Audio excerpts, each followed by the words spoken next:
Good morning, students. So today there is a new chapter which is solid waste management. So talking about some definitions or meaning of this solid waste management. What are the meaning of solid waste? What are the functions, objectives, right? So starting with the introduction, solid waste are being produced since humans started living in a smaller or larger societies. It was not difficult to dispose of the solid waste during the ancient period because the population was small and the quantity of waste generated was also small and very vast area was available for the disposal.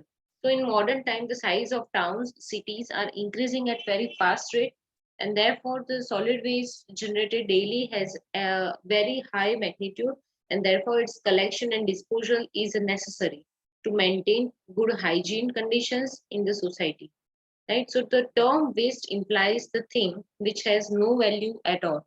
So the intrinsic values of material as a resource or an object of further utility has not been fully identified. So, because of the high expenses involved in the collection, conveyance, treatment, and the disposal of the solid waste, sometimes enough attention is not given to the nuisance of the solid waste. So, it is highly essential to study carefully the meaning of various terms, definitions of important terms, which is given below, right? So first one is a putrefaction. So microbial decomposition of organic matter accompanied by odor. It's called putrefaction, right? Second is diffuse. So it all includes all kind of wastes in a solid state, expecting accepting excreta from the residential, commercial, and industrial area. Next is pollution. So presence in the environment of some substances of such type and quantity that the quantity environment is impaired or rendered offensive to the life. Next is leachate. So liquid that has traveled to the solid waste or another medium and has extracted, dissolved, and the suspended materials from it. Right?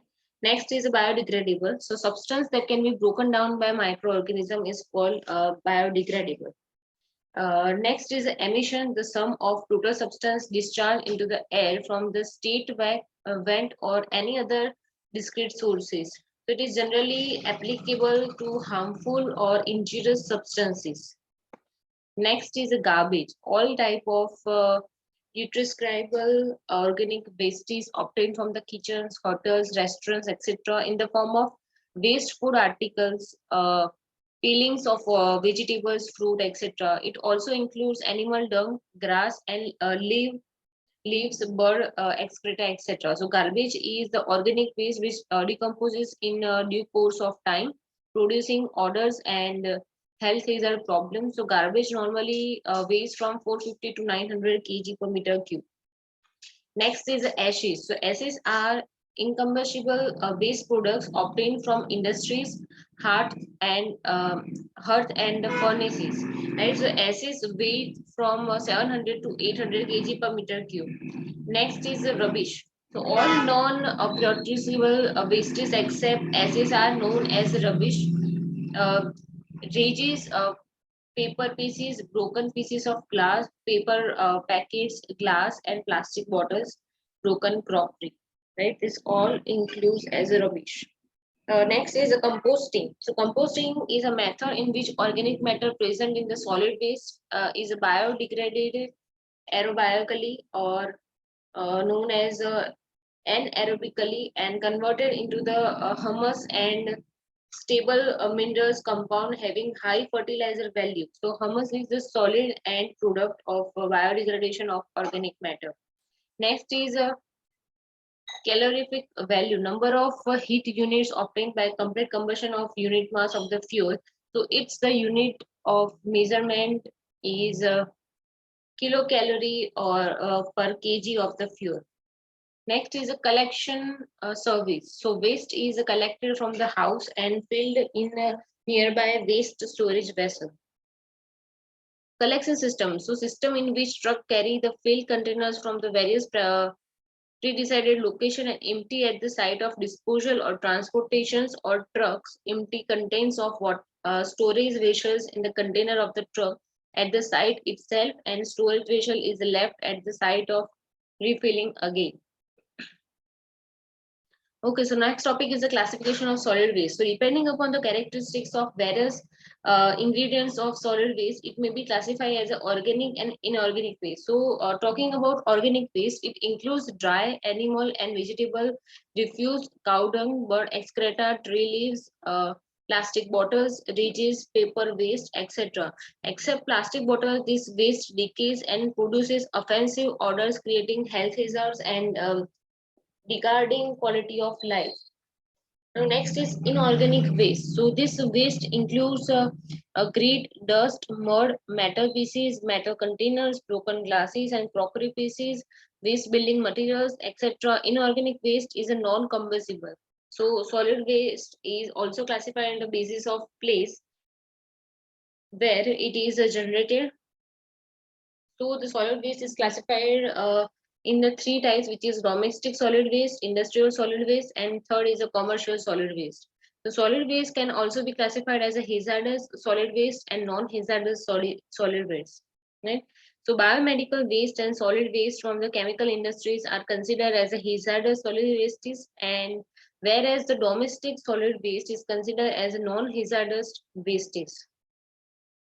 Hazardous soil waste is any solid waste or combination of solid waste that poses a substantial danger now or in the future or to the human, plant, or animal life, and therefore it must be handled or disposed of with special precautions or care. So the solid waste containing radioactive elements and wastes containing inflammable constituents of explosive substances are also regarded as a hazardous solid waste. So the solid waste exhibiting any of the following characteristics, it is hazardous solid waste. So first is the ignitability, corrosivity, reactivity, and toxicity. So the solid waste containing flammable substances or explosive substances are also hazardous and solid waste. So next is generation of rate of solid waste and factors affecting it. So the average quantity of solid waste produced in an average Indian city varies from zero point 0.5 to zero point 0.8 kg per capita per day. So the organic wastes are about 55% and inorganic wastes are like 45%. So quantity of municipal solid waste generated depending upon many factors such as food habits, standard of living, degree of commercials and industrial activities, level of education in the people. So the part of waste produced in residence is recycled within the premises. A part is reclaimed by the sweepers and unauthorized scavengers during collection and the transportation stages, and another part by unauthorized person leaving only a portion to reach the site of disposal. So various commercial establishments generate different categories of wastes which mainly depends on their activities, right? So shops and other establishments generate waste containing large amount of paper straw, cardboard, packing cases, which are generally non-decomposable. Now, next is the composition solid waste. So the below table shows the average composition of solid waste produced in a typical Indian city. So garbage, it's between 50 to 55 percentage at the disposal site. For rubbish, it's between 10 to 15. For dust and silt, between 20 to 25. For ashes, it's between 10 to 15. So the unit weight of solid waste is in the range of 300 to 600 kg per meter cube, and the calorific value has a range of 1200 to 1800 kilocalorie per kg. So characteristics of solid waste is divided into two parts type, right? Physical characteristics and chemical characteristics, right? So physical characteristics is a study of physical characteristics include the determination of percent contains of various ingredients of the solid waste. So these are the table. These show the physical properties, which is depends on the different populations. Okay, next is a functional element of solid waste management system. So first is a waste generation. Waste is coming at all the sources. Waste storage through the collection service. Waste arrives at nearest collection center and stored in a vessel till it transferred to transportation. Then go to the solid waste connection system, a stationary or hauled container system in which waste is brought at transfer station by collection system, right? Next is a transfer station, while it's no processing, and another is a transportation which is processing done, right? So where this processing done, the transportation with and without processing facilities. Then after recovery of the useful material, remnant sent to the disposal site, and finally waste is disposed. Be any methods like landfilling, composting, incineration, pyrolysis, etc., and goes to the disposal facility. Now, on-site handling, storage, and the process. So, on-site handling refers to those activities which are associated with the handling of solid waste, which they are placed in the containers for their storage prior to the collection. Domestic waste is produced in a home, and therefore each home keeps a dustbin for the collection of the solid waste, and dustbin is emptied in a large collection vessel kept by the collection agency. So the large container is picked up and empty it put for the further waste collection. So in multi-story building, the scavenger or house occupier collects the solid waste, and daily the scavenger collects dustbins and empty them into a large container put at the specific location. Commercial waste is also sent to the large collection vessel or the container. Next is on-site storage. So the large containers put for the collection stores the solid waste till it is picked up by collection agency. It is therefore necessary to decide its capacity, location, and the frequency of collection to safeguard public health. So on-site storage needs attention to the type of container used, container location, public health, and aesthetics collection methods to be used. So talking about containers, types and capacity of containers depends upon the solid waste characteristics, collection frequency, and the space available for the placement. So for the larger size, container capacity for the small to large size is as follows. So for open top and roll of, also called a debris boxes, its capacity is 9.38 meter cube. Uh, right, used with the stationary compactor capacity is 15 to 13 meter cube, and for inclusion having self-contained compaction mechanism, capacity is between 50 to 30 meter cube. For the medium size, the side or top loading container range in the size of from the 0.75 to 9 meter cube with a typical 3 meter cube size. For small size containers are available in sizes from 60 to 210 liters. For disposable plastic bags are available in the sizes from 50 to 150 liters. So because of increasing cost, there is a tendency to use large containers that can be emptied mechanically using vehicle having anti-calculated pickup mechanism. So location of container shall be such that it is a least objects neighbor to the residents and does not create any order nuisance. So it should be located in such a place where the vehicles can easily pick up and place other empty containers. Third is on-site processing.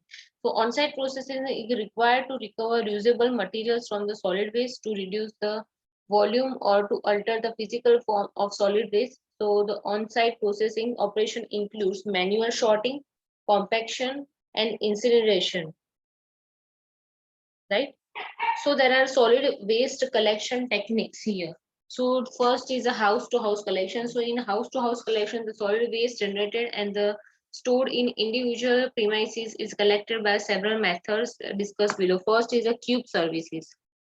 So the house owner is responsible for placing the solid waste container at the curb on the scheduled day. The workmen come, collect and empty the container and put back to the at the curb. House owner is required to take back the empty containers from the curb to his house. So this figure shows the curb services. Next is ally services. So the containers are placed at the ally line from where they are picked up by workmen from refuse the vehicle who deposit back the empty containers. So the figure shows LI services. Next one is set out setback service. So set out men go to the houses, collected containers and empty them in the refuse vehicle. Another group of person return them to the house owner's yard. So the figure is shown in this figure. Next is a backyard services. So the workers with the vehicles carries a wheelbarrow or sack or cloth to the yard and empty the solid waste container in it, and the wheelbarrow or bin is taken to the solid waste vehicles where it is emptied. So the collection and the conveyance of solid waste from the streets. The waste are generated on the streets and public places. So the collection, which is responsibility of the civic authority. In developing countries, the collection is manual. So the tractor coupled with a trolley are normally used for the collection and the conveyance of the street waste in a small town. So in cities, storage vessels are located at a roadside and the solid waste is collected and conveyed to the site of treatment by specially designed trucks and medium-sized vehicles. So the collection system design, route fixation, etc., is a complex process requiring scientific analysis of the whole problem, and it is discussed separately in another, right? So